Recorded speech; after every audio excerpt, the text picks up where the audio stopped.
കുറച്ച് നട്ട്സ് എടുത്ത് കഴിക്കാൻ മുകേഷ് പറയും വിട ഇത് കഴിക്കാനുള്ളവർക്ക് തൊട്ടുവരുത്. പ്രിയദർശനും എന്നെ നട്ട്സ് എടുക്കാൻ സമ്മതിക്കില്ല. ഞാൻ ഇങ്ങനെ ഒന്ന് നട്ട്സ് എടുക്കാൻ ഇത് ഇത് കുടിക്കുന്നവർക്കുള്ളതാ, മനസ്സിലായില്ല? നീ കുടിക്കുന്നില്ല മിണ്ടായിരിക്കും. വെറും സോഡ ഒന്ന് എടുക്കാൻ ഇത് കുടിക്കുന്നവർക്കുള്ളത്, മനസ്സിലായില്ല? ഒരു ചെറിയ അംശമാണ് കുറച്ച് കപ്പലിന്റെയോ നട്ട്സോ, അതെടുക്കാൻ സമ്മതിക്കില്ല. എഡിറ്റിംഗ് ടേബിളിൽ ഞങ്ങൾ വരില്ല. അപ്പൊ നിങ്ങൾ എടുത്തു വെച്ചേക്ക്, ആവശ്യമുള്ള എടുത്തോ. പിന്നെ അവിടെ ചെന്ന് അത് എടുത്ത് വയ്ക്കാമായിരുന്നു എന്ന് തോന്നരുത്. ഞാൻ പറയുന്നത് ശരിയാണോ, ആര് പറയുന്നത് ശരിയാണെന്നുള്ള കാര്യത്തിൽ തർക്ക വിഷയമാണ്. എന്താ വന്ദനത്തിന്റെ ക്ലൈമാക്സിലൊക്കെ പ്രിയനും ഞാനും കൂടെ വലിയ തർക്കമായിരുന്നു. അന്നത്തെ കാലത്ത് പ്രിയദർശന് MT സാറിന്റെ ഭയങ്കര ഇൻഫ്ലുവൻസ് ഉണ്ട്. അത് ഈ ലോഹി ദാസിനും ഞാൻ തുറന്നു പറഞ്ഞു. MT സാറിന്റെ പല കഥാപാത്രങ്ങളും ട്രാജിക് എൻഡിങ് ആണ്. നമ്മളെ അങ്ങ് ഡിസ്റ്റർബ് ചെയ്ത് നമ്മളെ തളർത്തിക്കളയും.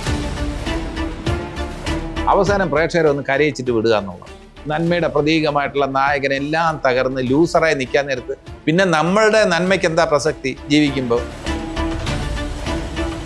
മിസ്റ്റർ ക്ലീൻ എന്നുള്ളൊരു ഇമേജ് എനിക്ക് ചാർത്തി തരുന്നതിനോട് എനിക്ക് യോജിപ്പില്ല. ഞാൻ അങ്ങനെ ഒരു മിസ്റ്റർ ക്ലീൻ അല്ല.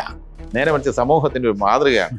ജഗദീഷിനെ കണ്ടുപിടിക്കുക, അത് കേൾക്കുമ്പോൾ എനിക്കൊരു വല്ലാത്തൊരു ഫീലിംഗ് ആണ്. കാരണം വെച്ചാൽ അങ്ങനെ ഒരു വിഗ്രഹമൊന്നുമല്ല ഞാൻ. കൊഴന്റെ ആണോ കൂടെ നമ്മ അപ്പ അമ്മ കിട്ട ഒരേ എന്നൊക്കെ പറയാൻ നേരത്തെ എനിക്ക് കണ്ണു നിറയും. ഇപ്പൊ കണ്ണു നിറഞ്ഞിട്ടുണ്ട്. വാട്സാപ്പ് വഴി ഇംഗ്ലീഷ് പഠിക്കാൻ ഇംഗ്ലീഷ് കഫേ ഉള്ളപ്പോൾ ഇംഗ്ലീഷ് ഒരു വിഷയമേ അല്ല. English cafe presents you the perfect English. English cafe, we present you the perfect English. WhatsApp now 9633 888 575. അച്ഛൻ, അമ്മാവൻ, ആശാൻ റോളുകളിൽ എക്സൽ ചെയ്യുന്ന ജഗദീഷ് ഏട്ടൻ അപ്കമിംഗ് നായകനിൽ നിന്ന് മുഴുവൻ സമയ നായകനാവാനുള്ള ശ്രമം നടത്തുന്ന പ്രശാന്ത് അലക്സാണ്ടർ. രണ്ടുപേരും പുരുഷവ്രതത്തിന് ശേഷം ഒരുമിക്കുന്ന സിനിമയാണ് പരി വാർ. രണ്ടുപേരോടും ചോദിച്ചറിയാം വിശേഷങ്ങൾ. നമസ്കാരം. നമസ്കാരം. ഈ മുഴുവൻ സമയ നായകനാവാനുള്ള ഒരു പുഷ് ഉണ്ടല്ലോ, അത് കാര്യമായി ശ്രമിക്കുന്നുണ്ടോ അതിന് വേണ്ടിയിട്ട്? ഞാനോ? നായകൻ മുഴുവൻ സമയ നായകനാട്ടോ, മുഴുവൻ സമയ നടൻ എന്നല്ല ഞാൻ ഉദ്ദേശിച്ചത്. ഇല്ല, മുഴുവൻ സമയം നായകൻ എന്നുള്ളതിനെക്കാട്ടിലും മുഴുവൻ സമയം നടനാവാനുള്ള ആഗ്രഹമാണ്. അതിപ്പോഴും ഉണ്ടോ?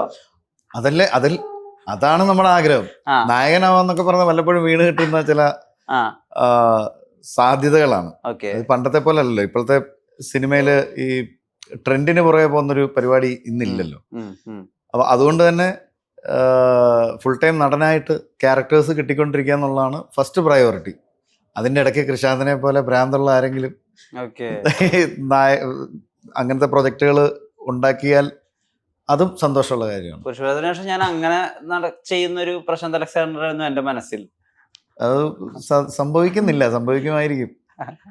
ജഗദീഷേട്ടാ, ഈ താക്കോലുമായി നടക്കുന്ന ജഗദീഷേട്ടനെ കണ്ടിട്ടുണ്ട്, കയ്യിൽ മാൻഡ്രിക്കിന്റെ പ്രതിമയുമായി നടക്കുന്ന ജഗദീഷേട്ടനെ കണ്ടിട്ടുണ്ട്. ഇവിടെ ഈ പോസ്റ്ററിന്റെ ടൈറ്റിൽ ഒരു മോതിരമാണ് ഈ വട്ടം ജഗദീഷേട്ടൻ കൊണ്ടുനടക്കാൻ പോകുന്നത്. അല്ല, മോതിരം ഒരു കഥാപാത്രമാണ്. ഇതില് ഒരു ഓബ്ജക്ട് എന്നതിനപ്പുറം ഒരു കഥാപാത്രമാണ്. മോതിരത്തിന്റെ പിന്നിൽ ഒരു കഥയുണ്ട്. മോതിരത്തിന്റെ പേരിലുള്ള വഴക്കുകളുണ്ട്, മത്സരമുണ്ട്, യുദ്ധമുണ്ട്. അതാണ് പരി വാർ. ഇപ്പൊ യുദ്ധമാണ്, ഒരു തരത്തിലൊരു യുദ്ധമാണ്, ഒരു തരത്തിലൊരു അടിപിടി എന്ന് പറയാം, കടിപിടി എന്ന് പറയാം. ഈ പൂച്ചകൾ തമ്മിലൊക്കെ അല്ലേ കടിപിടി എന്ന് പറയുന്നത്. അതേപോലെ പൂച്ചകൾ തമ്മിലുള്ള ആ ഫൈറ്റ് എന്നൊക്കെ പറയുന്നത് കുറച്ച് ഹ്യൂമർ അതിനകത്ത് വരുന്നുണ്ട്. നമ്മള് ഒരു രണ്ട് വലിയ വന്യമൃഗങ്ങൾ തമ്മിലുള്ള അടിപിടിയെക്കാളും കോറൽ, അതാണ് ഇത് കോറൽ എന്ന് വേണമെങ്കിൽ പറയാം. അപ്പോൾ ഇതിനകത്ത് ഫൈറ്റ് എന്നതിനപ്പുറം ഒരു കോറൽ. ഞാൻ ഈ അടുത്തുകൊണ്ട് ഏറ്റവും അധികം ആസ്വദിച്ച ഒരു വീഡിയോ ആണ് ഈ വിമൻസ് കോളേജിൽ ജഗദീഷ് കുഞ്ചാക്കോ മോഹനോട് ഡാൻസ് കളിച്ച വീഡിയോ. അപ്പൊ അത് കാണുമ്പോൾ ഉള്ള ആശ്ചര്യം എന്താന്ന് വെച്ച് കഴിഞ്ഞാല്, ഇപ്പം മാറി വാനസിൽ പഠിക്കുമ്പോ ഗ്രൂപ്പ് ഡാൻസ് കളിച്ച് സെക്കൻഡ് വാങ്ങിച്ച ഒരു ജഗദീഷ് ഏട്ടനെ എനിക്കറിയാം. അപ്പൊ ആ മനുഷ്യനിൽ നിന്ന് ആ ഒരു ആളുകളെ കയ്യിലെടുക്കാനുള്ള ആ ഒരു പോരാട്ട വീര്യം ഉണ്ടല്ലോ, അതിപ്പോഴും ചോർന്നിട്ടില്ല എന്ന് പറയുന്നതില്. തീർച്ചയായിട്ടും. കാരണം വെച്ചിരുന്നാല് നമ്മുടെ ഒരു എനർജി അല്ലെങ്കിൽ നമുക്ക് ഒരു ഈ കാര്യങ്ങളിലൊക്കെ ഇടപെടുമ്പോൾ കിട്ടുന്ന ഒരു സന്തോഷം എന്ന് പറയുമ്പോൾ ഏത് കാര്യത്തിനും അതിലും പൂർണ്ണമായിട്ട് മുഴുകുക എന്നുള്ളതാണ്. ആ സമയത്ത് വിമൻസ് കോളേജിൽ നമ്മുടെ ഓഫീസർ ഓൺ ആ സമയത്ത് വിമൻസ് കോളേജിൽ ഓഫീസർ ഓൺ ഡ്യൂട്ടി അതിന്റെ പ്രൊമോഷനുമായി ബന്ധപ്പെട്ടാണ് അവിടെ ചെന്നത്. അപ്പൊ എത്രത്തോളം നമുക്ക് അതിൽ കോൺട്രിബ്യൂട്ട് ചെയ്യാൻ പറ്റും എന്നുള്ള ഒരു കാര്യം അതിൽ സൂക്ഷിച്ചു നോക്കിയ ഒരു കാര്യം അറിയാം. ചാക്കോച്ചൻ ഡാൻസ് കളിക്കുമ്പോൾ ബാക്കിൽ ഞാൻ താളം ഇങ്ങനെ കളിച്ച് നിൽക്കുകയാണ്. ഒരു പോയിന്റിൽ മാത്രമാണ് വന്നിട്ട് ഞാൻ പോകുന്നത്. അപ്പൊ അത്രയും സ്പേസ് മതി എനിക്ക്. കൂടുതൽ നേരം ഡാൻസ് കളിച്ചാൽ ഓവർ ആകും എന്നുള്ളൊരു തിരിച്ചറിവ് എനിക്കുണ്ട്. ചാക്കോച്ചന്റെ കൂടെ അത്രയും നേരം ഡാൻസ് കളിക്കാൻ പാടില്ല. ആ തിരിച്ചറിവാണ് എന്നെ മുന്നോട്ട് നയിക്കുന്നത്. അതേ അവസരത്തിൽ ചാക്കോച്ചന് ഡാൻസ് കളിക്കാമെങ്കിൽ നമുക്കും നമ്മുടേതായിട്ടുള്ള രീതിയിൽ കുറച്ച് നേരം ഡാൻസ് കളിക്കാം. അതിന് പവറെന്നോ വിഗറെന്നോ എനർജിന്നോ ഒക്കെ പറഞ്ഞ് ആൾക്കാർ കോംപ്ലിമെന്റ് ചെയ്യുന്നുണ്ട്. അതിൽ സന്തോഷമുണ്ട്. ആ എന്തിനു വേണ്ടി അവിടെ നമ്മൾ കൂടിയിട്ടുണ്ടോ അത് നിറവേറി എന്നുള്ളതാണ് ഏറ്റവും വലിയ സന്തോഷം. നമ്മൾ പോയത് പ്രൊമോഷൻ വേണ്ടിയാണ്. അത് ശ്രദ്ധിക്കപ്പെട്ടു. ഈ ഡാൻസ് ശ്രദ്ധിക്കപ്പെട്ടതിലൂടെ ഓഫീസർ ഓൺ ഡ്യൂട്ടി എന്ന ചിത്രം ഒരു വലിയ വിജയമാണെന്ന ഒരു സെലിബ്രേഷൻ അതും കൂടെ എസ്റ്റാബ്ലിഷ് ചെയ്തു. അതാണ് നമ്മുടെ ആവശ്യം. അപ്പൊ എവിടെയും നമ്മൾ അടിസ്ഥാനപരമായി സിൻസിയർ ആവുക. ഈ ഇന്റർവ്യൂവില് നമ്മൾ സിൻസിയർ ആയാൽ ആ ഇന്റർവ്യൂ നന്നാവും. അതിനകത്ത് നമ്മൾ പൂർണ്ണമായിട്ട് മുഴുകുക.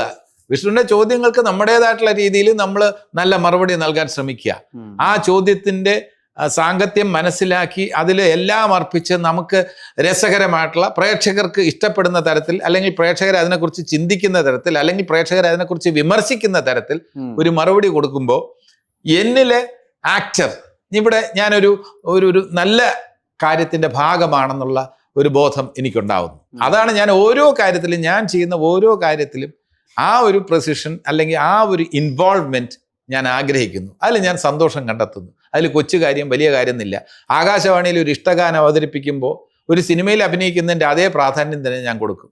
അല്ലാതെ ആകാശവാണി എത്ര പേര് കേൾക്കാൻ എന്നുള്ള എന്നെ സംബന്ധിച്ചിടത്തോളം വിഷയമല്ല. ഒരു പത്രത്തിൽ വരുന്ന ഒരു ഇന്റർവ്യൂ അത് എത്രയോ പേര് വായിക്കുന്നതാണെന്നുള്ള ഒരു ബോധം എനിക്കുണ്ട്. അപ്പോൾ അത് ആ ഇന്റർവ്യൂവിൽ നമ്മളെ അനുഭവങ്ങൾ പറയുമ്പോൾ ഒരു വഴിപാട് പോലെ എങ്ങനെയെങ്കിലും അത് തീർക്കുക എന്നുള്ളതല്ല. അതിനകത്ത് ആ ഇന്റർവ്യൂ നന്നായി വരണം എന്നുള്ള ഒരു ആഗ്രഹം, ഒരു പരിധിവരെ സ്വാർത്ഥത എനിക്കുണ്ട്. അത് പറയുമ്പോഴാണ് ആകാശവാണിയിൽ ഇപ്പോ ഗ്രേഡ് ആർട്ടിസ്റ്റായി നിലനിൽക്കുന്ന ഒരേ ഒരു മനുഷ്യൻ, ടോപ്പ് ആർട്ടിസ്റ്റായി നിലനിൽക്കുന്ന ഒരാളുള്ളൂ, അത് ജഗദീഷ്, നമ്മുടെ മുമ്പിൽ ഇരിക്കുന്ന ജഗദീഷ്. ഇപ്പോ കുറെ സീനുകളുള്ള ഒരു റോൾ, അങ്ങനെ വിളിക്കാം ഞാൻ ഈ റോളിനെ. അതിന് വേണ്ടി എടുക്കുന്ന ഒരു പ്രിപ്പറേഷൻ ഉണ്ടല്ലോ, അത് ഇപ്പോൾ ഒരു സീനോ 2 സീനോ വേണ്ടി എടുക്കുന്ന സിനിമകളെ പോലെ ആവരുതല്ലോ. അതിന് വേണ്ടിയിട്ട് ഇപ്പോൾ വായനയോ അല്ലെങ്കിൽ അതിന് വേണ്ടിയിട്ട് ഉള്ള ചർച്ചകളോ, ഇപ്പൊ സ്വയം ഒരു എഫേർട്ട് കൂടിയുണ്ട്. ഇപ്പോൾ സ്ത്രീധനം ചെയ്യുമ്പോഴോ അല്ലെങ്കിൽ ഇഞ്ചകണ്ണമത്ത ജൻസൺ ചെയ്യുമ്പോഴോ ഒക്കെ ജഗദീഷിന്റെ ഭാഗത്തുനിന്ന് ഒരു പുഷ് ഉണ്ട് അവിടെ, ഡെഫിനറ്റ്ലി ഉണ്ട്. അവിടെ ഒരു ഇംപ്രൊവൈസേഷൻ ഉണ്ട്, എഴുത്തിലായാലും അല്ലെങ്കിൽ ഇപ്പോൾ സീൻ പ്ലേസ്മെന്റിലൊക്കെ ആയാലും. അതുപോലത്തെ ഒരു പുഷ് ഇപ്പോൾ പ്രശാന്തിലുണ്ടോ ഈ പരിവാർ ഉൾപ്പെടെയുള്ള സിനിമകൾ വരുമ്പോൾ? അല്ല, എനിക്ക് കാലാകാലങ്ങളായി ചെയ്തു വന്നതിൽ നിന്ന് ഞാൻ മനസ്സിലാക്കുന്ന ഒരു ചേഞ്ച് എന്ന് പറയുന്നത് എനിക്ക് സ്ക്രിപ്റ്റ് വായിക്കാൻ കിട്ടുന്നുണ്ട് എന്നുള്ളതാണ്. മറ്റേത് എനിക്ക് അന്ന് ചെല്ലുന്ന ദിവസത്തെ എന്താണോ അത് മാത്രം അറിഞ്ഞിട്ട് നമ്മുടെ പ്ലേസ്മെന്റ് എവിടെയാണെന്നോ അതിനെപ്പറ്റി ഒന്നും അറിയത്തില്ല. ഇതാണ് ഇന്ന് ചെയ്യേണ്ട പരിപാടി ഇതാണെന്ന് പറഞ്ഞിട്ട് 2-3 സീനുള്ള പടങ്ങളിലൊക്കെ അങ്ങനെയാണല്ലോ പരിപാടി നടക്കുക. ഇപ്പം കുറച്ച് ലെങ്ത് കൂടിയപ്പോൾ സ്ക്രിപ്റ്റ് വായിക്കാൻ കിട്ടുന്നുണ്ട്. സ്ക്രിപ്റ്റ് വായിക്കുന്നുണ്ടെങ്കിൽ മൊത്തത്തിൽ കഥ നമുക്ക് മനസ്സിലാക്കാൻ പറ്റുന്നുണ്ട്. പിന്നത്തെ സംശയങ്ങൾ സംവിധായകരോട് ചോദിച്ച് മനസ്സിലാക്കി ക്ലാരിറ്റി വരുത്തുക എന്നുള്ളതാണ് ഞാൻ ചെയ്യുന്ന ഒരു എക്സസൈസ്. പിന്നെ അതിനെന്തെങ്കിലും പ്രിപ്പറേഷൻ ചെയ്യുന്നുണ്ടോ എന്ന് ചോദിച്ചാൽ ബോധപൂർവമായ ഒരു പ്രിപ്പറേഷൻ എനിക്ക് ഉള്ളതായിട്ട് എനിക്ക് തോന്നുന്നില്ല. എന്തെങ്കിലും ചേഞ്ച് വരുന്നുണ്ടെന്നുണ്ടെങ്കിൽ ഞാൻ പോലും അറിയാതെ നടക്കുന്ന ഒരു പ്രോസസ്സാണ് അത്. ഞാൻ എത്ര നന്നായിട്ട് ഇതിനെ മനസ്സിലാക്കിയിട്ടുണ്ടോ അത്രയും നന്നായിട്ട് എനിക്കത് ചെയ്യാൻ പറ്റും. അപ്പം ഞാൻ എൻ്റെ സംശയങ്ങളും സിനിമയുടെ കഥയിലെ സംശയങ്ങൾ മാത്രമല്ല, സിനിമയ്ക്കൊരു മീറ്ററുണ്ട്. സിനിമയുടെ മീറ്റർ എന്താണെന്നുള്ളത് കൃത്യമായി മനസ്സിലാക്കാൻ ഞാൻ സംവിധായകരെ ഡിപ്പെൻഡ് ചെയ്യാറുണ്ട്. കാരണം അവരാണ് ആത്യന്തികമായി പറയാൻ പോകുന്നൊരു സിനിമ എന്താണെന്നുള്ളതിനെ പറ്റി കൃത്യമായി ക്ലാരിറ്റി ഉള്ള ആൾക്കാർ. അപ്പോൾ അവരോട് ചോദിച്ച് ആ മീറ്റർ ഞാൻ മനസ്സിലാക്കാൻ ശ്രമിക്കാറുണ്ട്. ചില സംവിധായകർക്ക് അത് ഒറ്റ ദിവസം കൊണ്ട് തന്നെ. അവിടെ ഞാൻ ഇടപെട്ടു. ഇപ്പൊ പരിവാറിനൊരു 90s പ്രിയദർശൻ കൈൻഡ് ഓഫ് ഒരു മീറ്റർ ഉണ്ടല്ലോ. അതായത് ഒരു കുടുംബം, അതിനകത്ത് ഒരുപാട് കഥാപാത്രങ്ങൾ, എല്ലാവരും കൂടി ഇരുന്ന് ഊണ് കഴിക്കുന്ന ഒരു സീനൊക്കെ ഒരുപാട് കാലത്തിന് ശേഷം ഞാൻ എൻ്റെ ഒരു സ്നിപ്പറ്റ് കണ്ടിരുന്നു പരിവാറിന്റെ. അപ്പൊ ആ ഒരു മീറ്റർ ആണോ, ആ പ്രിയദർശൻ മീറ്റർ പിടിക്കാം? ഇതിനെ സംബന്ധിച്ച് ഞങ്ങൾ സ്ക്രിപ്റ്റ് വായിച്ചപ്പോൾ ഞങ്ങൾ മനസ്സിൽ കൺസീവ് ചെയ്ത മീറ്റർ അല്ല സിനിമയുടെ മീറ്റർ. സ്ക്രിപ്റ്റ് വായിച്ചപ്പോൾ നമ്മൾ ഈ പറഞ്ഞ പോലത്തെ നമ്മൾ കണ്ടിട്ടുള്ള സിനിമകൾ, സമാനമായ സീനുകൾ നമ്മൾ മനസ്സിൽ കൺസീവ് ചെയ്യല്ലോ. ഇത് ഇങ്ങനെയായിരിക്കും ഷൂട്ട് ചെയ്യാൻ പോകണം, അതിന് ഇങ്ങനെയായിരിക്കും പെർഫോം ചെയ്യേണ്ടത്. പക്ഷെ ആ രീതിയിലല്ല അതിനെ ഫഹദും ഉത്സവവും ട്രീറ്റ് ചെയ്തേക്കുന്നു. ഒന്നാമത് മൂവ്മെന്റ് ഷോട്ടുകൾ ഇതിനകത്തില്ല, സ്റ്റാറ്റിക് ആണ്. അവർക്ക് ഒരു വീടിനകത്തോട്ട് ക്യാമറ വെച്ചിട്ടുള്ള പോലെ തോന്നിയാൽ മതി. അല്ലാതെ ഇമോഷൻസ്, ഇപ്പൊ ഹ്യൂമർ പറയാൻ വേണ്ടി ഒരു സാധനം ഇങ്ങനെ ചാർജ് ചെയ്ത് വന്നിട്ട് ഒരു ഇമോഷൻ വേണ്ടി അങ്ങനത്തെ പരിപാടികളൊന്നും അവരുടെ പ്ലാനിലേ ഇല്ല. സ്റ്റാറ്റിക് ആയിട്ടുള്ള ഫ്രെയിംസ് നമ്മളെ കൊണ്ട് പെർഫോം ചെയ്യിപ്പിച്ച് ആ പെർഫോമൻസിന്റെ മീറ്റർ പോലും അവരാണ്, അവരുടെ ഡിസിഷനിലാണ് പോയേക്കുന്നത്. ചില സാധനങ്ങൾ അവർ ഭയങ്കര ഹാപ്പി ആയിട്ട് അതാണ് ചേട്ടാ നമ്മൾ ഉദ്ദേശിച്ചതെന്ന് പറയും. അപ്പം നമ്മൾ മനസ്സിലൊരു സാധനം സെറ്റ് ചെയ്യും. വേറൊരു സിനിമ അവർ വേറൊരു മീറ്റർ പറയും, ഇതാണ് നമ്മൾ ഉദ്ദേശിച്ചെന്ന് പറയാം. അപ്പം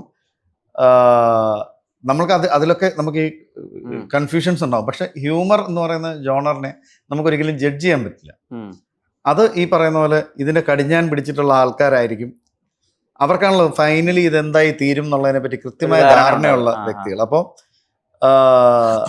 ഈ സിനിമയിൽ എനിക്ക് അതായിരുന്നു എൻ്റെ ഒരു പുതിയൊരു എക്സ്പീരിയൻസും പുതിയൊരു അറിവും അതാണ്. ഇനി അതിന്റെ റിസൾട്ട് തിയേറ്ററിൽ വന്നു കഴിയുമ്പോഴാണ് നമുക്ക് അതിന്റെ കൃത്യമായ ജഡ്ജ്മെന്റുകൾ എന്ന് പറയുന്നത് ആരുടെ ജഡ്ജ്മെന്റ് ആയിരുന്നു ശരി, നമ്മളുടെ ജഡ്ജ്മെന്റ് ആണോ അവരുടെ ജഡ്ജ്മെന്റ് ആണോ, നമ്മൾ കണ്ടുപരിചയിച്ചിട്ടുള്ള സിനിമയിലൂടെ നമ്മൾ മനസ്സിലാക്കിയിട്ടുള്ള ജഡ്ജ്മെന്റ് ആണോ. കൃത്യമായിട്ട് ഇന്നത്തെ പിള്ളേരുടെ ഭാഷ പറയുകയാണെങ്കിൽ ഞങ്ങളൊക്കെ തന്ത വൈബിന്റെ ആൾക്കാരാണ്. നമ്മള് തന്ത വൈബ് നമ്മൾ ഉദ്ദേശിക്കുന്നത് നമ്മൾ കണ്ടുപരിചയിച്ചിട്ടുള്ള കാര്യങ്ങൾ വെച്ചിട്ട് മറ്റുള്ളവരുടെ അടുത്ത് ഇമ്പോസ് ചെയ്യാൻ നോക്കുന്ന വ്യക്തികൾ എന്നുള്ള രീതിയിലാണ്. അപ്പം ഫഹദ് ഉത്സവം നമ്മൾ ഇപ്പൊ നിങ്ങൾ പറഞ്ഞ പോലെ പ്രിയദർശൻ സിനിമകളുടെ ഒക്കെ ആ പാറ്റേണിലുള്ള പുതിയ സംവിധായകർ ചിന്തിച്ച് കൊണ്ടുവന്ന ഒരു പുതിയ ആഖ്യാന രീതി ആയിരിക്കാം ഇതിൽ ആവിഷ്കരിക്കാൻ ശ്രമിച്ചിട്ടുള്ളത്. അപ്പൊ ഞാൻ ചോദ്യങ്ങൾ ചോദിച്ചുകൊണ്ടേയിരിക്കും, അവരതിന് മറുപടി തന്നുകൊണ്ടേയിരുന്നു. ആ ക്ലാരിറ്റിയിൽ നിന്നുകൊണ്ടാണ് ഞാൻ ഇതിലെ ക്യാരക്ടർ. അവിടെയാണ് ഈ ആക്ടിങ്ങിന്റെ കൂട്ടലും കുറക്കലും ഒക്കെ നിശ്ചയിക്കപ്പെടുന്നത്.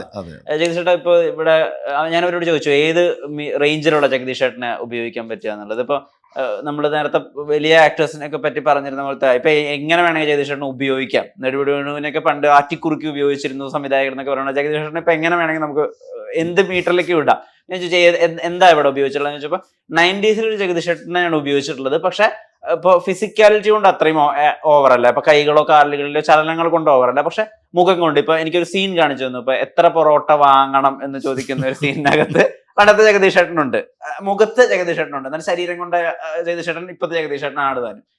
ആ മീറ്റർ അത്രമാത്രം എൻജോയ് ചെയ്തു. അല്ല, ഇതിനകത്ത് അതില് 90s എന്നോ 2025 എന്നോ ഒന്നും നോക്കാതെ ഹ്യൂമറിന് സാധ്യത ഉള്ളിടത്ത് നമ്മൾ ഹ്യൂമറസ് ആയിട്ട് പെർഫോം ചെയ്യാം. അതിനകത്ത് കാലത്തിൻ്റെതായിട്ടുള്ള അഭിനയത്തിൽ മാറ്റമുണ്ട്.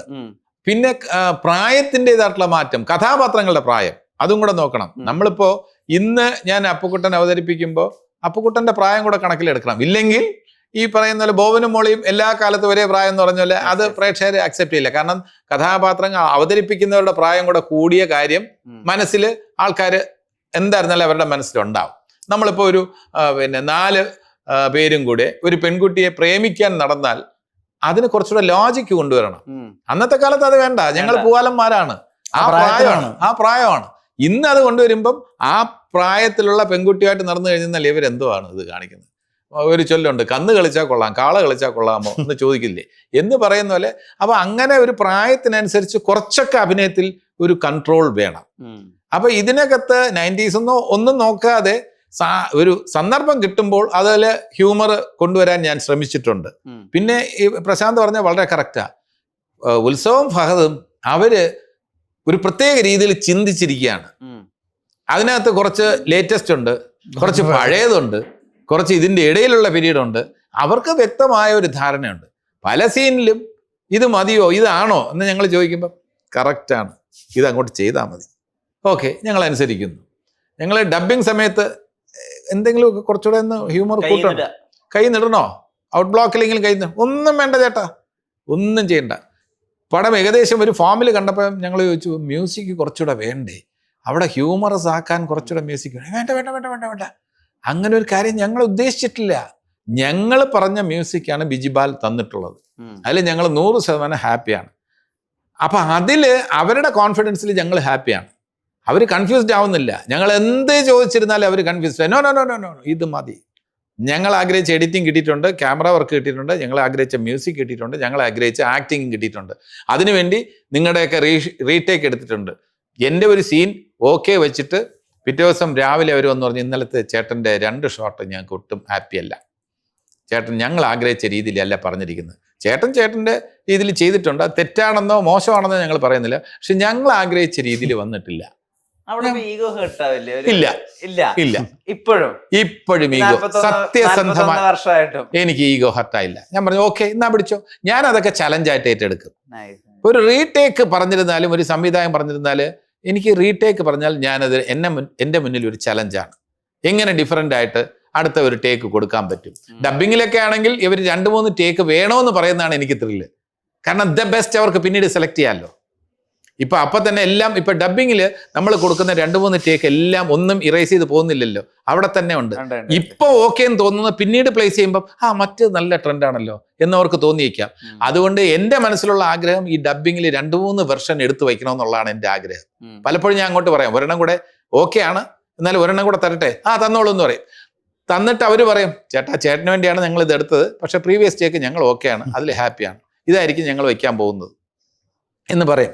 ഇതിൽ അപൂർവമായിട്ട് ഒരു സിറ്റുവേഷനിൽ മാത്രം ഇവർ പറയുന്ന ഡയലോഗ് കുറച്ചുകൂടെ കമ്മ്യൂണിക്കേറ്റ് ചെയ്യണമെന്ന് എനിക്ക് തോന്നി. അവിടെ മാത്രമാണ് ഒരു ചെറിയ തർക്കം ഈ സിനിമയിൽ വന്നത്. അപ്പം ഞാൻ പറഞ്ഞു, ഒരു കാര്യം ചെയ്യാം, നമുക്ക് ഈ ഡയലോഗ് ഇന്ന രീതിയിൽ കൂടെ എടുത്തു വയ്ക്കൂ. കമ്മ്യൂണിക്കേഷൻ ഒരു ഡയലോഗിൻ്റെ കാര്യമാണ്, ഒരു സ്വത്തിൻ്റെ കാര്യം എനിക്കൊന്നും കിട്ടിയില്ല എന്ന് രജിസ്റ്റർ ചെയ്യുന്ന ഒരു കാര്യമാണ്, അത് എൻ്റേതായിട്ടുള്ള രീതിയിലും കൂടെ എടുത്തു വയ്ക്കൂ എന്ന് പറഞ്ഞു. എനിക്ക് സന്തോഷം തോന്നിയത് നമ്മൾ തർക്കിച്ച് അവർ അത് ഒരു കാരണവശാലും ആവശ്യമില്ല എന്ന് പറഞ്ഞിട്ട് ഫൈനലിൽ ഞാൻ കണ്ടപ്പോൾ ഞാൻ പറഞ്ഞ വെർഷനാണ് അവർ വച്ചിരിക്കുന്നത്. അപ്പൊ അവിടെ അവർക്ക് ഈഗോ ഒന്നും ഇല്ല, ഓക്കെയാണ്. പക്ഷെ ഇതില് അത് ഒരു സന്ദർഭമേ ഉള്ളൂ, ബാക്കിയെല്ലാം അവർ പറഞ്ഞാണ് നമ്മൾ ചെയ്തിരിക്കുന്നത്. ഒരേ ഒരു സിറ്റുവേഷനേ ഉള്ളൂ.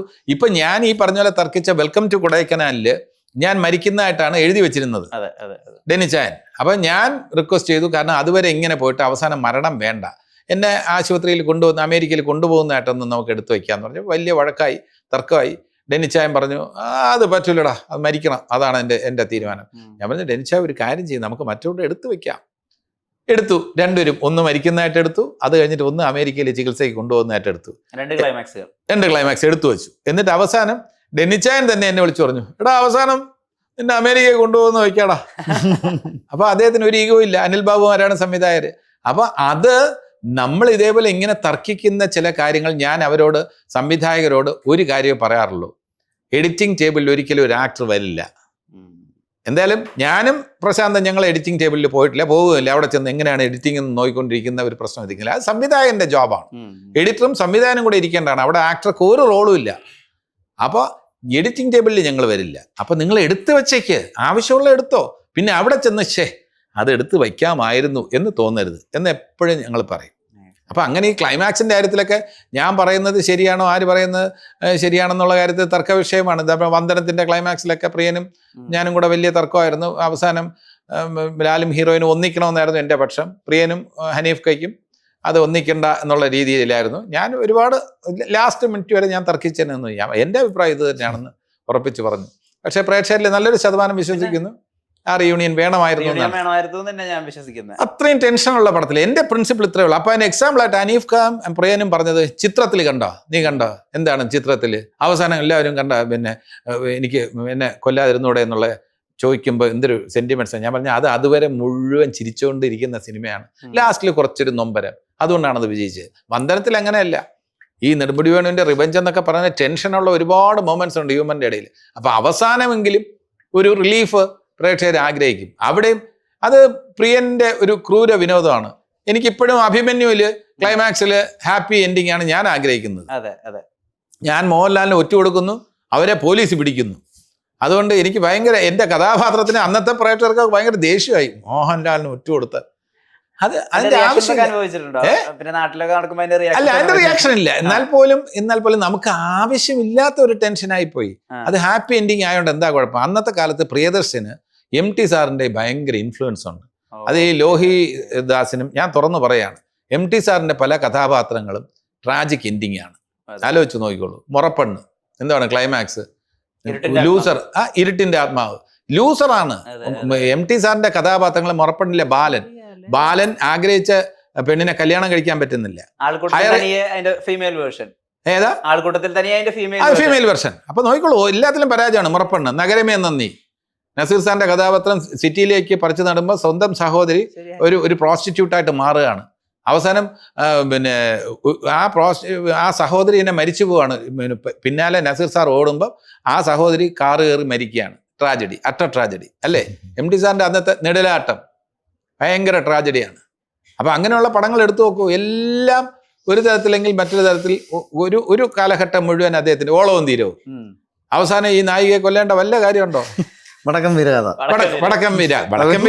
പിന്നെ അവസാനം ഒരു പ്രായമായതിനു ശേഷമല്ലേ നക്ഷത്രങ്ങളും ട്രാജഡിയാണ്.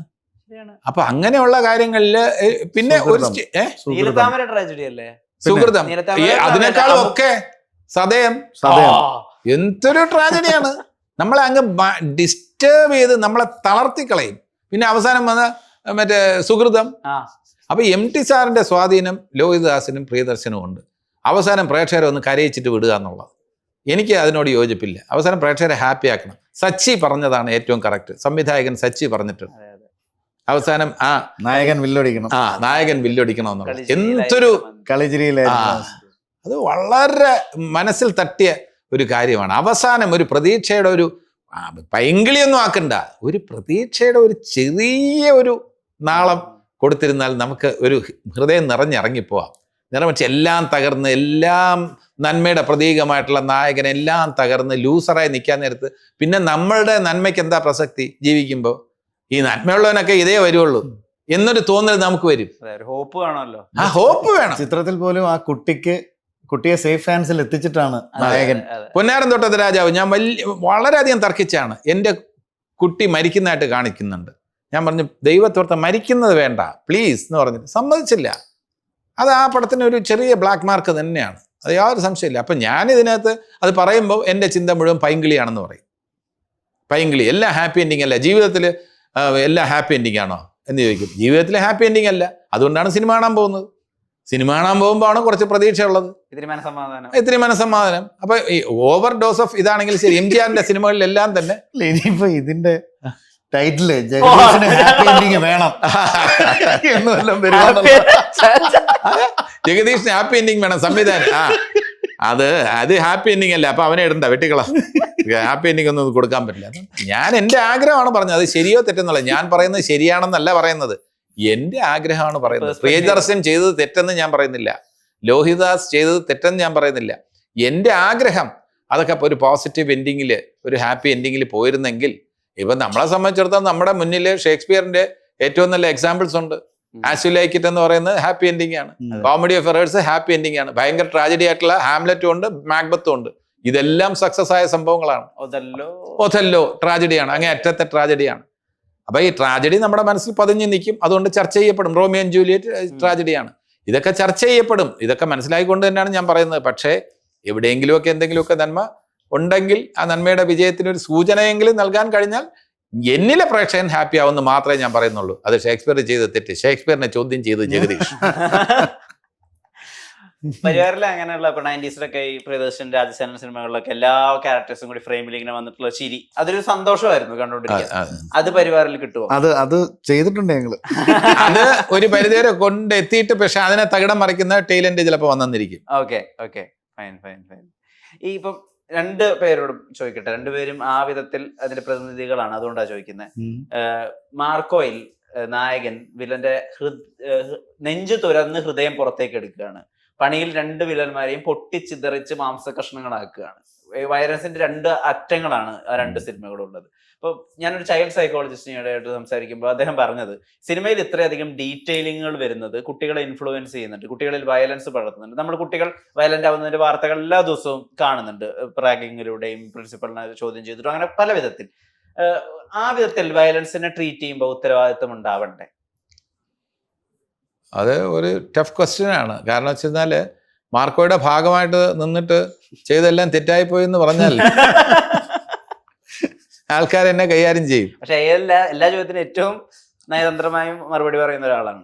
അതാണ് ഞാൻ ഒന്ന് മാർക്കോയിൽ ചെയ്ത് കഴിഞ്ഞു. ടോണി ഐസക്ക് അത് ചെയ്ത് കഴിഞ്ഞിട്ട് വെളിയിലിറങ്ങി എന്താ ഈ വയലൻസ് ഒക്കെ കാണിക്കുന്നത്, ദ്രോഹമല്ലേ എന്ന് ചോദിച്ചാൽ പിന്നെ എന്തിനാ ഇയാൾ അഭിനയിച്ചത് അതിൽ എന്ന് ചോദ്യം വരും. അപ്പൊ എനിക്കതിൻ്റെ ഉത്തരവാദിത്വം അങ്ങനെ ആരെങ്കിലും ആരോപിക്കുന്നുണ്ടെങ്കിൽ ആ ഉത്തരവാദിത്വത്തിൽ നിന്ന് ഞാൻ ഒഴിഞ്ഞു മാറുന്നില്ല. അപ്പൊ പക്ഷേ കുട്ടികൾ അതില് അങ്ങനെ ഒരു സ്വാധീനം ചെലുത്തുമെന്ന് സൈക്കാട്രിസ്റ്റുകൾ പറയുന്നില്ലേ. അങ്ങനെ സ്വാധീനിക്കപ്പെടുന്നുണ്ടെങ്കിൽ കഴിയുന്നതും അതുകൊണ്ടാണ് adults only, strictly for adults only ഒക്കെ പറയുന്നത്. അപ്പൊ കുട്ടികളെ കാണിക്കാതിരിക്കാൻ പേരൻസ് ശ്രദ്ധിച്ചാൽ പോരെ. കുട്ടികളെ അത് സ്വാധീനിക്കപ്പെടുന്നുണ്ടെങ്കിൽ കുട്ടികളെയും കൊണ്ട് സിനിമയ്ക്ക് പോകുന്ന പാരൻസിനെ നമ്മൾ കുറ്റപ്പെടുത്തണ്ടേ കുറച്ച്, ഒരു പരിധിവരെയെങ്കിലും. സ്ട്രിക്ട്ലി ഫോർ അഡൽട്സ് ഒൺലി എന്ന് 10 പ്രാവശ്യം അനൗൺസ് ചെയ്തു. ഞാൻ തന്നെ പ്രൊമോഷനിൽ 10 പ്രാവശ്യം പറഞ്ഞു the most violent film of India എന്നൊക്കെ ഞാൻ പറഞ്ഞു. അപ്പൊ എന്നിട്ടും കുട്ടികളെ കൊണ്ടുപോയി കാണിക്കുക എന്ന് പറഞ്ഞാൽ ആ കുട്ടികളുടെ അക്രമവാസന വേണമെങ്കിൽ വന്നോട്ടെ എന്ന് ചിന്തിക്കുന്ന പാരൻസ് അല്ലേ. അപ്പൊ പാരൻസിന് ആ ഉത്തരവാദിത്തത്തിൽ നിന്ന് ഒഴിഞ്ഞു മാറാൻ കഴിയുമോ? ഇങ്ങനെ ഭയങ്കര അതിനാണ് സെൻസർ ബോർഡ് സർട്ടിഫിക്കറ്റ് കൊടുക്കുന്നത്. 16+, 15+, 17+ എന്നൊക്കെ പറഞ്ഞ് സർട്ടിഫിക്കറ്റ് കൊടുക്കുന്നത്. ആ സെൻസർ ബോർഡിന്റെ തീരുമാനങ്ങൾ അനുസരിച്ച് കഴിഞ്ഞിരുന്നാൽ ഒരു പരിധിവരെ പ്രശ്നങ്ങൾ ഒഴിവാക്കാൻ കഴിയും. പിന്നെ ഈ കാര്യങ്ങൾ പറയുമ്പോൾ നമ്മൾ മലയാള സിനിമയിൽ നിന്ന് ഈ വയലൻസ് ഒക്കെ മാറ്റി നിർത്തിയാലും ഇംഗ്ലീഷ് സിനിമയിലും കാര്യങ്ങളൊക്കെ ഇതിനേക്കാളും വയലൻസ് വരുന്നുണ്ട്, OTT-യിലൊക്കെ വരുന്നുണ്ട്. അത് കുട്ടികൾ കണ്ടു കഴിഞ്ഞാൽ ഒരു പരിധിവരെ സ്വാധീനിക്കപ്പെടാനുള്ള സാധ്യതയുണ്ട്. അപ്പോൾ സിനിമ അൾട്ടിമേറ്റ്ലി ഒരു കമേഴ്സ്യൽ പ്രോഡക്റ്റ് ആണ്. അപ്പോൾ അതിനകത്ത് ജസ്റ്റിഫിക്കേഷൻ സംവിധായകരുടെ ഭാഗത്തുനിന്നും ഉണ്ടാവും. അതിനെ എതിർക്കാനുള്ള ചില കാര്യങ്ങൾ, ദൃശ്യം എന്ന് പറഞ്ഞ സിനിമ കുറ്റവാളികൾക്ക് രക്ഷപ്പെടാനുള്ള ഒരു പഴുതുണ്ടാക്കുന്നു എന്നാണ് സെൻകുമാർ സാർ അന്ന് പറഞ്ഞത്. ഇതൊക്കെ പുതിയ രീതിയിലുള്ള ക്രൈം നടത്താൻ അവരെ പ്രേരിപ്പിക്കും എന്നാണെന്ന് അദ്ദേഹം പറഞ്ഞത്. അതിനെ സപ്പോർട്ട് ചെയ്ത് കുറേ പേര് പറഞ്ഞു, അതിനെ എതിർത്ത് കുറേ പേര് പറഞ്ഞു. അപ്പോൾ ഏത് ക്രൈമും എവിടെ നിന്നെങ്കിലും ഇൻഫ്ലുവൻസ്ഡ് ആവും. അങ്ങനെ ഇൻഫ്ലുവൻസ്ഡ് ആയിട്ടായിരിക്കും ചെയ്യുന്നത്. ഇനി ഒരു ഇൻഫ്ലുവൻസും ഇല്ലാതെ തന്നെ ഡ്രഗ്സ് കഴിച്ചു കഴിഞ്ഞാൽ ഇതൊക്കെ നമ്മൾ ഞെട്ടിക്കുന്ന തരത്തിലുള്ള ക്രൈം ചെയ്യുന്നുണ്ട് ഡ്രഗ്സ് കഴിച്ചിട്ട്. അപ്പൊ നമ്മൾ 10 പ്രാവശ്യം എഴുതി കാണിക്കുന്നുണ്ട് ഡ്രഗ്സ് കഴിക്കരുതെന്ന്. ഡ്രഗ്സ് ഹാനികരമാണെന്ന് 10 പ്രാവശ്യം നായകന്മാരെ വിട്ടും സിനിമാ താരങ്ങളെ വിട്ടും ആദ്യം പറയിക്കുന്നുണ്ട്. മദ്യം ആരോഗ്യത്തിന് ഹാനികരമെന്ന് നമ്മൾ പറയിക്കുന്നുണ്ട്. പിന്നെ ലഹരി മരുന്ന് ഉപയോഗിക്കാൻ പാടില്ല എന്ന് സിനിമയിൽ തന്നെ അവിടെ ഇവിടെയായിട്ട് നമ്മൾ എഴുതി കാണിക്കുന്നുണ്ട്. സിഗരറ്റ് വലിക്കുന്ന സീനുകളിലെല്ലാം തന്നെ എക്സ്ട്രാ എഴുതി കാണിക്കുന്നുണ്ട്. ഇതൊക്കെ കണ്ടിട്ട് ആൾക്കാർ ആരെങ്കിലും അനുസരിക്കുന്നുണ്ടോ? ഇല്ല. അവർ വീണ്ടും സിഗരറ്റ് വലിക്കുന്നുണ്ട്, ആൾക്കാർ വീണ്ടും മദ്യം കഴിക്കുന്നുണ്ട്. സർക്കാർ തന്നെ മദ്യം കൊടുക്കുന്നുണ്ട്, സർക്കാരിൻ്റെ തന്നെ ഔട്ട്ലെറ്റിലൂടെയാണ് മദ്യം കൊടുക്കുന്നത്. അപ്പൊ ഇതെല്ലാം നടന്നു പോകുന്നുണ്ട്. അപ്പോൾ മാത്രം പഠിക്കേണ്ടതില്ല. അതെ, ഞാൻ വേറൊരു ഇന്റർവ്യൂവിൽ എന്നോട് ഇതേ ചോദ്യം തന്നെ ചോദിച്ചിട്ട് ഇത് സമൂഹത്തെ സ്വാധീനിക്കുമോ എന്ന് ചോദിച്ചപ്പോൾ ഞാൻ പറഞ്ഞ മറുപടി എന്ന് പറഞ്ഞാൽ ആൾക്കാർക്ക് വിവരമുണ്ട്, സിനിമയായിട്ട് കാണാനും അല്ലാതായിട്ട് കാണാനും അവർക്ക് അറിയാം എന്നുള്ള മറുപടിയാണ് പറഞ്ഞത്. എന്നിട്ട് ഞാൻ ആ വീക്കെൻഡ് വീട്ടിൽ ചെന്നപ്പോൾ എൻ്റെ മോൻ്റെ ഇവിടെ ഒരു പാട് ക്ലാസ്സിൽ കുട്ടികൾ തമ്മിൽ ഇടിയുണ്ടാക്കിയപ്പം എനിക്ക് വേദനയായി പോയത് ഈ ഇടി ഇച്ചിരി മാറിയിരുന്നെങ്കിൽ അവൻ്റെ ഒരു കണ്ണ് പോക്കാം. അപ്പൊ അത്ര ബ്രൂട്ടലായിട്ട് പോലുമാണ് ക്ലാസ്സിൽ. പണ്ടൊക്കെ നമ്മൾ അടി ഉണ്ടാക്കുമ്പോൾ നമ്മൾ ഈ പറഞ്ഞ മുഖമെങ്കിലും നമ്മൾ ഒഴിവാക്കി വെക്കും. മുഖമെങ്കിലും നമ്മൾ ഒഴിവാക്കും. കാരണം നമ്മൾ ചന്നം പിന്നെ ഇത് നേരിട്ട് അനുഭവിച്ചു കഴിഞ്ഞപ്പം ഞാൻ എൻ്റെ തീരുമാനം മാറ്റി. ഇത് സ്വാധീനിക്കപ്പെടുന്നുണ്ട് ഇത്. കാരണം വയലൻസ് ഭയങ്കര, പിന്നെ പത്രവാർത്തകളും ന്യൂസുകളും ഒക്കെ നമ്മൾ കാണുമ്പോൾ റാഗ് ചെയ്ത് ഇതൊക്കെ പണ്ട് തൊട്ടേ റാഗിങ്, നമ്മളൊക്കെ റാഗിങ് അനുഭവിച്ചിട്ടുള്ളതും നമ്മൾ റാഗ് ചെയ്ത് മീൻസ് നമ്മൾ റാഗ് ചെയ്യപ്പെട്ടിട്ടുണ്ട്, റാഗ് ചെയ്തിട്ടുണ്ട്. പക്ഷെ ഇന്ന് ഇതിൻ്റെയൊക്കെ ഇൻറ്റൻസിറ്റി ഭയങ്കര ഭീകരമായിട്ട് കാണും. എല്ലാ കാലത്തും ഇതുണ്ടെങ്കിലും നമ്മൾ കൂടുതലും ശ്രദ്ധ ഇങ്ങനെയൊക്കെ ചർച്ച ചെയ്യുന്നത് ഇങ്ങനത്തെ സിനിമകൾ വരുന്നതിന്റെ ഭാഗമായിട്ടായത് കൊണ്ട് മാത്രമാണ്. ഇത് എല്ലാ കാലത്തും ചർച്ച ചെയ്യും, സിനിമ വന്നാലും വന്നില്ലെങ്കിലും ഇങ്ങനത്തെ ക്രൂരതകൾ നമ്മൾ ചർച്ച ചെയ്യുകയും ഇത് ഇല്ലാതാക്കാൻ വേണ്ടിയിട്ടുള്ള ശ്രമങ്ങൾ കൃത്യമായി പാലിക്കുകയും ചെയ്യേണ്ടത് ഒരാവശ്യമാണ്. ഇപ്പം ജഗദീഷ് ചേട്ടൻ പറഞ്ഞ പോലെ തന്നെ സെൻസർ ബോർഡ് അവർ കൃത്യമായിട്ട് നിർദ്ദേശങ്ങൾ പുറപ്പെടുവിച്ചിട്ടാണ് ഈ സിനിമ ഇറക്കുന്നത്. ആവിഷ്കാര സ്വാതന്ത്ര്യത്തെ നമ്മൾ തടയാൻ പാടില്ല. ഇപ്പം അവരുടെ ആവിഷ്കാര സ്വാതന്ത്ര്യത്തിൽപ്പെട്ട കാര്യമാണ് ഇങ്ങനത്തെ ഒരു സിനിമ ഉണ്ടാക്കുക എന്ന് പറയുന്നത്. അത് ഇതുവരെ മലയാളത്തിൽ ഇല്ലാത്തൊരു സിനിമ. അങ്ങനത്തെ ഒരു സിനിമ അവരുണ്ടാക്കുമ്പോൾ ഇന്നത് കൊണ്ട് അത് ഉണ്ടാക്കാൻ പാടില്ല എന്ന് നമുക്ക് പറയാൻ പറ്റില്ല. പക്ഷേ ഇങ്ങനത്തെ ഒരു സിനിമ വന്നാൽ ഇത് ആരൊക്കെ കാണണം, ആരൊക്കെ സ്ട്രിക്റ്റ് ആയിട്ട് കാണരുത് എന്നുള്ള കാര്യത്തിൽ കൃത്യമായ നിർദ്ദേശം പുറപ്പെടുവിച്ചിട്ടുണ്ട്. പക്ഷേ സമൂഹം സിനിമയെ വളരെ ലാഘവത്തോടെയാണ് കണ്ടേക്കുന്നത്. അവർ ഈ സർട്ടിഫിക്കേഷനെ ഒന്നും അത്ര സീരിയസ് ആയിട്ട് എടുത്തിട്ടില്ല. പക്ഷേ അല്പം കൂടെ അതിനെ സീരിയസ് ആയിട്ട് കാണുന്ന മാതാപിതാക്കളെ ഞാൻ ഈയിടയ്ക്ക് നേരിട്ട് കാണാറുണ്ട്. പിള്ളേരെ തന്നെ വീട്ടിൽ ഇരുത്തിയിട്ട് പോകുമ്പോൾ ഇതിൻ്റെ കിഡ്സ് സോൺ മാത്രം ഓണാക്കി വെച്ചിട്ട് പോകുന്ന പേരൻസിനെ ഞാൻ കണ്ടു. കാരണം മാർക്കോ റിലീസ് ചെയ്യുന്നുണ്ട്, അവർ കാണും. കഴിഞ്ഞ ദിവസം ഞാൻ അറിയാതെ മാർക്കോ കണ്ടു എന്ന് പറഞ്ഞ പേരന്റിനെ ഉൾപ്പെടെ. അപ്പൊ ചിലർ അതിൽ ഭയങ്കര സീരിയസ് ആയിട്ട് അതിനെ അപ്രോച്ച് ചെയ്തിട്ടുണ്ട്. ബഹുഭൂരിപക്ഷം ആൾക്കാരും അത്ര സീരിയസ് ആയിട്ട് അതിനെ എടുത്തിട്ടില്ല. പല കാര്യങ്ങളെയും സീരിയസ് ആയിട്ട് എടുത്തിട്ടില്ല. അതിൻ്റെ ഭാഗമായിട്ടുള്ള പ്രശ്നങ്ങളാണ് ഇവിടെ സമൂഹത്തിൽ കാണുന്നത്. ഇപ്പം നാർക്കോട്ടിക്സ് വളരെ സ്ട്രോങ് ആയിട്ട് ഇവിടെ പരന്ന് പിടിച്ചിട്ടുണ്ട്. അത് പത്രത്തിലെ ഒരു വാർത്തയായിട്ടോ അല്ലെങ്കിൽ ന്യൂസ് കണ്ടുകൊണ്ടിരിക്കുമ്പോൾ എഴുന്നേറ്റ് ടോയ്ലറ്റിൽ പോകാൻ പറ്റുന്ന ഒരു വാർത്തയായിട്ടോ മാത്രമേ ഇതിനെ കാണുന്നുള്ളൂ. അത്ര സീരിയസ് ആയിട്ട് എടുത്തിട്ടില്ല. ഇത് സ്വന്തം വീട്ടിൽ സംഭവിക്കുമ്പോൾ മാത്രം ഇതൊരു വലിയ ഭീകര ഇഷ്യൂ ആയിട്ട് കാണുന്നുള്ളൂ. അപ്പോൾ എല്ലാവരും ഉത്തരവാദിത്തമുള്ള പൗരന്മാരാവുകയും നിർദ്ദേശങ്ങളെ കൃത്യമായിട്ട് ഫോളോ ചെയ്യുകയും ചെയ്യാന്നുള്ളതാണ് ഇങ്ങനത്തെ കാര്യങ്ങളെ പറ്റി നമുക്ക് പറയാൻ പറ്റത്തുള്ളൂ. പിന്നെ മാർക്കോ കണ്ടിട്ട് ആരെങ്കിലും വഴി തെറ്റിയിട്ടുണ്ടെങ്കിൽ അവരെ നേർവഴിയിലേക്ക് കൊണ്ടുവരാനുള്ള ഒരു ശ്രമമാണ് പരിവാറിലൂടെ ഞങ്ങൾ നടത്തുന്നത്. അതെ. അപ്പൊ സിനിമ കണ്ട് ഫാമിലിയുടെ സിനിമ കണ്ട് നേരെ വെക്കട്ടെ. അത് നേരെ ഒരു സിനിമയിലൂടെ എന്തെങ്കിലും തെറ്റ് ചെയ്തിട്ടുണ്ടെങ്കിൽ ആ തെറ്റ് തിരുത്താനുള്ള ഒരു അവസരം കൂടെ ഞങ്ങൾ ഒരുക്കണ്ടേ? വേണം. അത് പരിവാറിലൂടെ ഞങ്ങൾ നടത്തിയിരിക്കുകയാണ്. അപ്പൊ മാർക്കോയെ കുറ്റപ്പെടുത്തുന്നവര് ഒരു നേർവഴിയിലേക്ക് കൊണ്ടുവരാനുള്ള ശ്രമത്തിനെയും പ്രോത്സാഹിപ്പിക്കണമെന്നാണ് ഞങ്ങൾക്ക് പറയുന്നത്. ടോണിയെ കുറ്റം പറയുന്നവർ സഹദേവനെ കണ്ടുപിടിക്കും. അതെ. ടോണിയെ കുറ്റം പറയുന്ന സഹോദരനെ കണ്ടുപിടിക്കട്ടെ. ഇപ്പൊ ജഗദീഷ് ചേട്ടൻ ഇത്ര ആക്റ്റീവായിട്ട് ഇവിടെ നിൽക്കാനുള്ള ഒരു കാര്യം, ഇപ്പൊ ഈ പറഞ്ഞ സിനിമയോടുള്ള ആഗ്രഹവും ശ്രമവും ഒക്കെ ഉണ്ടെങ്കിൽ പോലും ഒന്ന് ഈ ആരോഗ്യമാണ്. ആരോഗ്യം നിലനിൽക്കുന്നുണ്ടല്ലോ. അപ്പോൾ അതിന് ഇപ്പൊ എനിക്കത് എപ്പോഴും അത്ഭുതകരമായിട്ടുള്ള ഒരു കാര്യമാണ്. എന്താന്ന് വെച്ചാൽ ഇപ്പൊ നമ്മൾ നമ്മുടെ ഗുരുവിനെ കണ്ടായിരിക്കും പലപ്പോഴും പഠിക്കുക. അപ്പോൾ ജഗദീഷ് ചേട്ടൻ തന്നെ ഗുരുവായിട്ട് പലപ്പോഴും പറയാറുള്ളത് ശ്രീനിവാസൻ സാറിനെയാണ്. അപ്പൊ അദ്ദേഹമായിരുന്നു ആദ്യത്തെ 1-2-3 സിനിമകൾ എങ്ങനെ തിരഞ്ഞെടുക്കണം, എന്ത് വേണം, തിരക്കഥയെ എങ്ങനെ സമീപിക്കണം എന്നൊക്കെയുള്ള മാർഗനിർദ്ദേശങ്ങൾ തന്നത്. അത് മാത്രം എടുത്തു. ശ്രീനിവാസൻ സാർ നന്നായിട്ട് സ്മോക്ക് ചെയ്യുന്ന ഒരാളായിരുന്നു. അതായിരുന്നു അദ്ദേഹത്തെ പിന്നീട് ഇപ്പൊ അദ്ദേഹത്തിന്റെ ആരോഗ്യസ്ഥിതിയെ മോശമായി ബാധിച്ചെന്ന് വിനീത് ശ്രീനിവാസൻ ഉൾപ്പെടെ പറയുകയും ചെയ്തു. അത് എടുക്കുകയും ചെയ്തില്ല. എങ്ങനെ ഒരു ഗുരുവിൽ നിന്ന് അത് എടുക്കണം എന്നുള്ള കൃത്യമായിട്ടുള്ള ഒരു മാർഗരേഖയാണ് അത്. അങ്ങനെ ഒരു തോട്ട് പ്രോസസ് അറിഞ്ഞുകൊണ്ട് ചെയ്തതാണോ? അല്ല, അത് ഈ പിന്നെ സ്മോക്കിംഗ് അല്ലെങ്കിൽ ഈ കള്ളുകൂടി അല്ലെങ്കിൽ മദ്യപാനം, ഇതൊക്കെ ഇതിനുള്ളൊരു സാധ്യത, പോസിബിലിറ്റി എന്ന് പറയുന്ന ഡിഗ്രി ക്ലാസ്സിന്റെ സമയത്താണ്. ആ സമയത്താണ് ആദ്യമായിട്ട് പലപ്പോഴും പലരും ഒരു ബിയർ കുടിക്കുന്നത്. ഡിഗ്രിയുടെ ആ കാലത്ത് അതാണ് degree final year. Degree final year ആകുമ്പോഴാണ് ഞങ്ങളുടെ ഗ്യാങ്ങിലുള്ള ഒരു 8 പേരുണ്ടായിരുന്നു, ഏറ്റവും അടുത്ത സുഹൃത്തുക്കൾ. 8 പേരിൽ 7 പേരും അന്നത്തെ മാഗ്നറ്റ് ഹോട്ടൽ എന്ന് പറഞ്ഞൊരു ഹോട്ടലുണ്ട്, അവിടെ പോയി ബിയർ കഴിച്ചു. ഈ ആരും പറഞ്ഞിട്ടല്ല, പക്ഷെ ഞാൻ കഴിച്ചില്ല. ഞാൻ അതിന് സ്ട്രോങ് ആയിട്ട് എതിർത്തു. 8ൽ 7 പേരും കഴിച്ചു. ഞാൻ പറഞ്ഞു എനിക്ക് വേണ്ട. അത് എന്താണ് അങ്ങനെ ഒരു തീരുമാനമെടുത്ത് ഏതെങ്കിലും ആരെങ്കിലും ഉപദേശിച്ചിട്ടോ ഒന്നുമല്ല. ഞാനൊരു ഉറച്ച തീരുമാനമെടുത്ത് എനിക്ക് ബിയർ വേണ്ട എന്നൊരു തീരുമാനമെടുത്തു. അന്ന് മാത്രമല്ല, അന്നൊരു രസകരമായിട്ടുള്ള സംഭവം നടന്നത്. അന്ന് എൻ്റെ കൂടെ ഉണ്ടായിരുന്ന കൃഷ്ണൻ എന്ന് പറയുന്ന വിദ്യാർത്ഥി, ചാർട്ടേഡ് അക്കൗണ്ടൻ്റ് ആണ്, അദ്ദേഹം ഇന്നില്ല. അപ്പോൾ ഈ കൃഷ്ണനാണ് എല്ലാവർക്കും വേണ്ടി പേ ചെയ്തത്. എല്ലാവർക്കും വേണ്ടി പേ ചെയ്തു.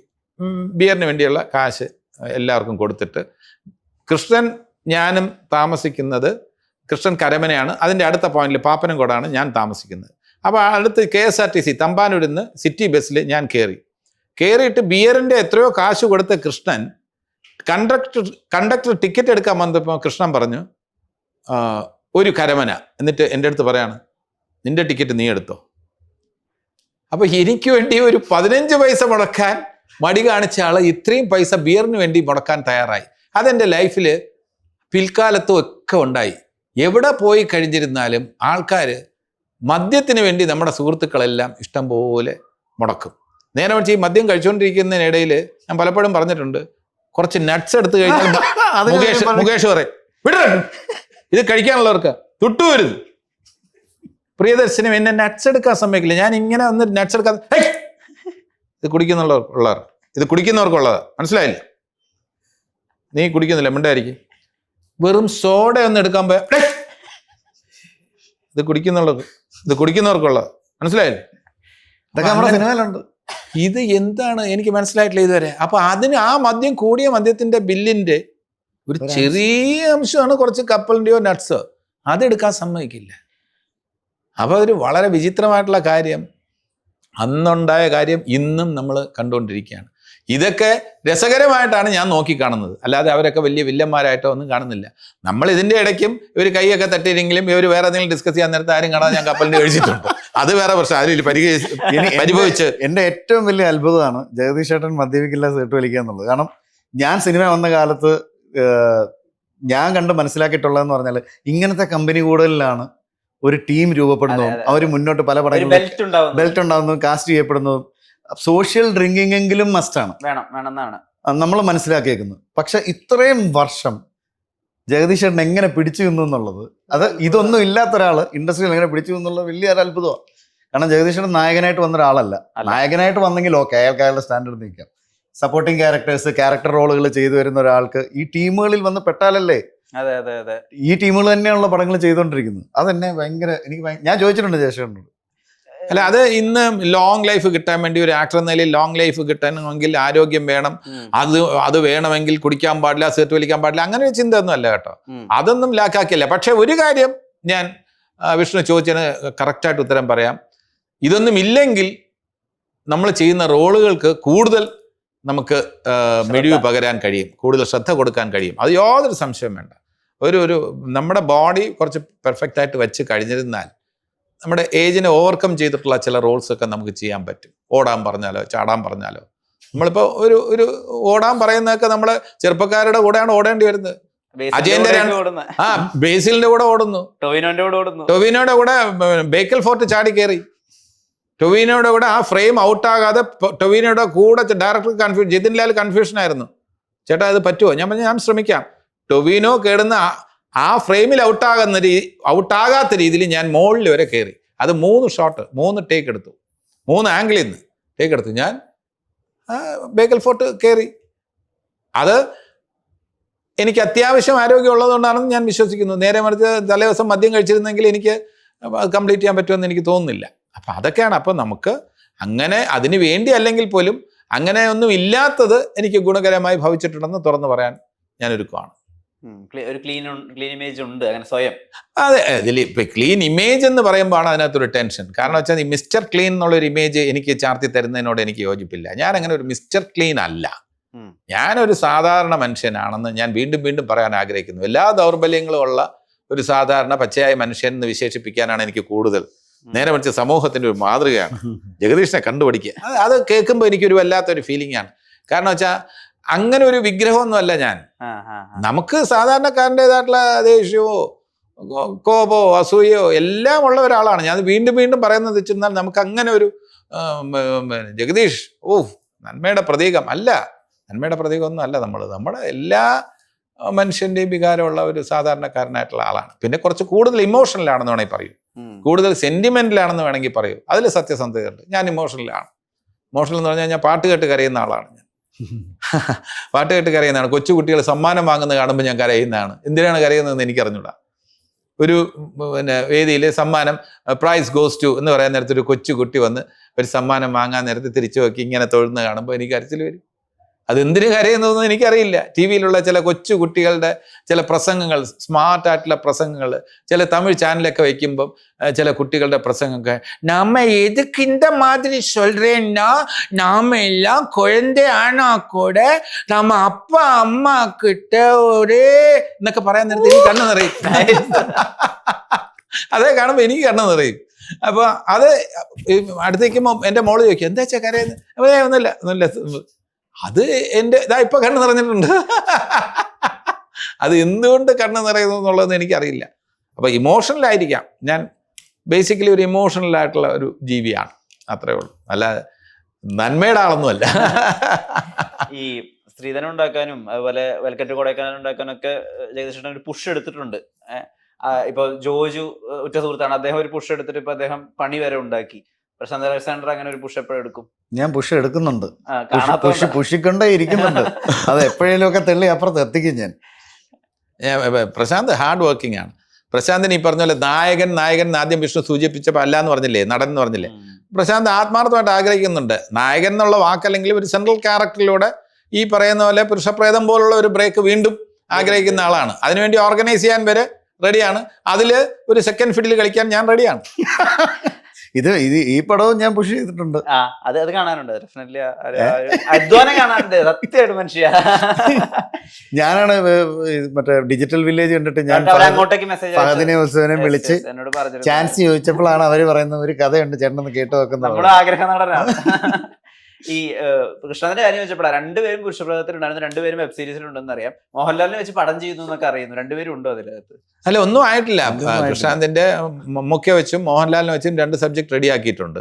അതല്ലാതെ വേറൊരു സബ്ജക്റ്റും പുള്ളി ഇപ്പം മസ്തിഷ്ക മരണം എന്ന് പറഞ്ഞൊരു സബ്ജക്ട് റെഡിയാക്കി. കൃഷ്ണാന്ത് സിനിമ ചെയ്തുകൊണ്ടേയിരിക്കും. അപ്പൊ ആരെ വെച്ചെന്നുള്ള വിഷയമില്ല. ജഗദീഷ് ഈ പറഞ്ഞ എല്ലാത്തിലും ഉണ്ടാവുന്നുള്ള ആഗ്രഹിക്കുന്നു.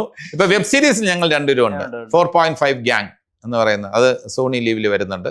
അത് ഇൻട്രസ്റ്റിംഗ് ആയിട്ടുള്ള ഒരു പ്ലോട്ടായിരിക്കും. അതിൽ പ്രശാന്തിന് വലിയ വേഷം അല്ലെങ്കിൽ നല്ല വേഷമാണ്. എനിക്കും ഈ പറയുന്ന പോലെ ഇൻട്രസ്റ്റിംഗ് ആയിട്ടുള്ള എല്ലാ എപ്പിസോഡിലും വരുന്ന ഒരു വേഷമാണ്. ഞാനൊരു റൈറ്ററാണ്, എഴുത്തുകാരനായിട്ടാണ്.